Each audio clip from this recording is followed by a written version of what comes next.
What makes them so cool is that they're you know, there's areas in the Brazilian Amazon that are, you know, uncontacted tribes and unexplored. I had Paul Rosley on. Yeah. He's the guy that goes down there and he's like working to try to preserve these areas and protect them. And what they do is they wind up hiring loggers to now protect the forest. Right. Because they don't have any fucking jobs out there. Of course. So if they can hire them to do something good, that's what they want to do. They'd much rather do that. And so they do that now, and they've protected like a shitload of the There's Amazon regions rainforest of the Amazon that are just impenetrable or crazy. He was talking about it, and he was talking about his encounters with some of the natives. It's wild. That's shit. crazy. He at one point in time, he thinks they were hunting him. Really? Yeah. He like peeked around. He saw someone with face paint on with a bow and arrow. He's like, oh my God. And he realized he was surrounded, and he got out of there. That's so crazy. Whoa. They just fucking kill people. Right. They find people encroaching because they've been killed. I mean, there's been like war going on between people that are like. But if you go down there, could you become their god? Could you convince them you were a god? If you had like sufficient fireworks. That's the thing. Like if you went down there and were like, I'm your god. They would shoot arrows at you still. They would try it out. Yeah. They wouldn't believe you. They don't know your language. You don't know theirs. So good luck learning that's the problem. Some Amazonian tribal language. Yeah. But if you went down there with like some like phones and crazy stuff, they might think you were a demon. Floodlights. Christopher Columbus used the eclipse, supposedly. Oh, yeah, supposedly. Yeah. He told them the eclipse was coming. They all bowed down. That's powerful if you know that shit's coming. That's a dope move. It's they a knew shit killer back then, move. and they were doing that little sextant in the sky thing. That's how they fucking knew everything. I mean, imagine making your way across the ocean, just looking at the stars through this thing. And then just landing and going, hey, I know something's coming, and then predicting it, and then having them go, oh, this guy must be a god. He must be plugged in. And you kind of can't do that anymore. Because the light from the planet, from all the cities and everything, it's like significant pollution. Stops you from seeing the stars unless you're like way the fuck out. Also, there. their immune systems have been exposed to very little, so they could die from like nothing, from like a cold, right? Because that's what killed most of the Native Americans. 90% of the Native Americans who died of like smallpox.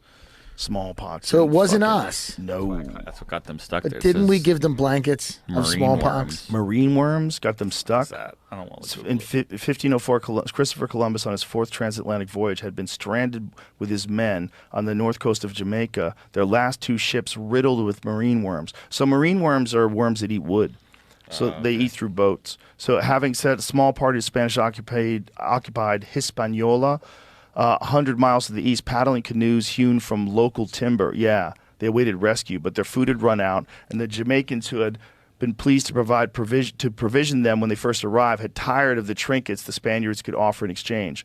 Luckily, Columbus had astronomical tables with him, which indicated that a lunar eclipse was due on February 29th. Calling the local chiefs together, Columbus gravely told them the God of the Christians was all-powerful and very displeased with the Jamaicans' refusal to keep them fed. And as a sign of his wrath, the moon would be darkened and turn the color of blood that evening. Many of the natives laughed, although others were not sure. All were convinced when the eclipse began, as Columbus had told them it would. But hold on for this. You telling me they never saw an eclipse before? You telling me they had no idea that happened? That seems unlikely. They might not know how to know it was going to happen that night, though. On leap year too. The fact that he was timing the eclipse with his sand glass, reemerging from at the appropriate juncture. The outcome was, as Columbus had anticipated. Convinced of the power of this god, the Jamaicans fell to their knees, begging forgiveness. The stranded Europeans did not want for anything again before their rescue 6 months later. That's cool. It sounds a little like the UFO disclosure talk. Yeah, a little odd. I'd go with they've seen one, but they've had what would be? They probably thought it was a god, blocking it out for the night for some. I'm reason. sure he probably did convince some of them that he was really smart.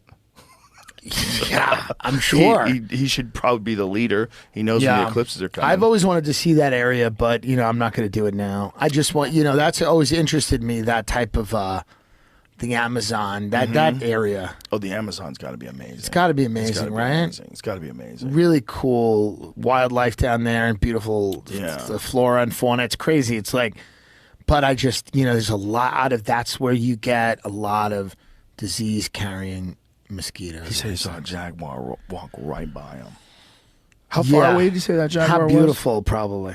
Who said that? Columbus or Rosalie? No, Paul Rosalie. Okay.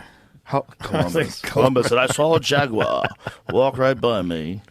I don't recall. It was real close. Yeah, like that's one of the most beautiful animals, you know. Oh my God! The sloth, the river dolphin, the bottlenose dolphin, like this crazy, the anaconda, the black caimans. I didn't know they got to be 16 feet long. The black caiman. I mean, there's stuff there. There's spiders the size of garbage can lid. It's crazy. It's a wild place, man. It's a wild place. And most of it is just completely just dense forest where you can't even barely get to. I know, but you know, get some resorts.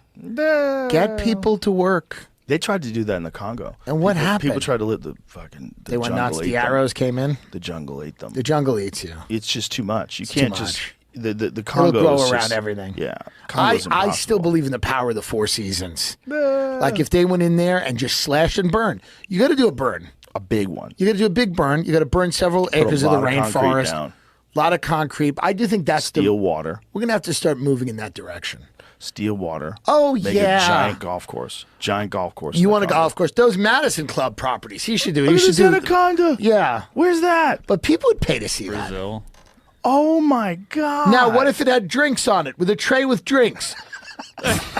It has a tray with drinks, and people are taking the drinks off it. There's money to be made. Velcro it around its waist. Yeah, keep there's it money stable. to be made. Oh my God! Look at the size of that. Yeah, thing. they're big.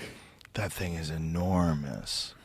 Rosalie said he got on top of one of them that he couldn't get his arms around. Yeah. He said it was 25 feet Well, it probably long. just ate, because when they just eat, they... No, he said it was the whole body was that big. Interesting. But a lot of times, when an anaconda eats, it expands. Yeah, but he said it was like the whole thing. It was going through his arms. So it was just massive. He got on top of it like a crazy person and wrapped his arms around. He said it slid through his arms. He said he couldn't touch his fingers. Because it was so big. It was that big. Yeah, well, that's who's behind Lizzo on the tour now, because these bitches turned on her.